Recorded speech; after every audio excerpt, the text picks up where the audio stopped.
Defense Secretary Caspar Weinberger canceled plans to go to Bohemian Grove in California this weekend because of the possibility of more flare-ups in the Lebanon crisis. But even without the Defense Secretary, the Bohemian Grove will not close down for lack of power. And what is the Bohemian Grove?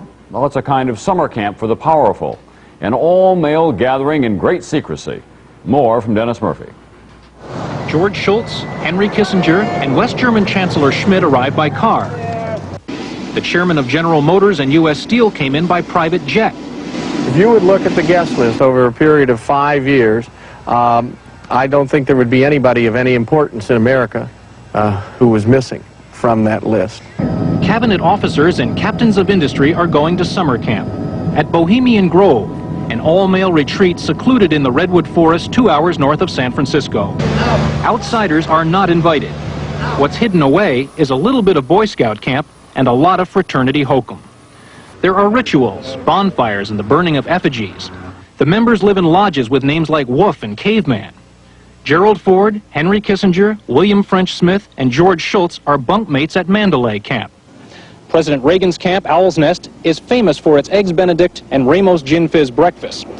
But for the most part, stories about what happens in these redwoods are hard to come by. A campground statue reminds Bohemians to keep their mouths shut about the Grove. I've heard a lot of good music there. I've met a lot of interesting people, and I look forward to listening to music again. But there are employees who tell tales out of school. You know, I mean, half of these guys, from what I can tell, stay loaded or stay bombed, the entire time that they're there. I mean, they stagger into breakfast and stagger out from dinner.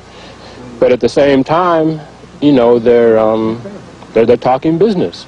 And sometimes those business talks send ripples far beyond the Grove. Sociology professor William Domhoff. Reagan and Nixon talked at length in 1967 in the Grove to decide who would go first in Republican primaries. While decision makers are cementing friendships, protesters outside the gate are keeping a vigil. To them, the Bohemian Grove is an all-white, all-male, undemocratic policy-making arm of the government. They want the Bohemians to go home. But summer camp won't end until next week. Dennis Murphy, NBC News, Monte Rio, California.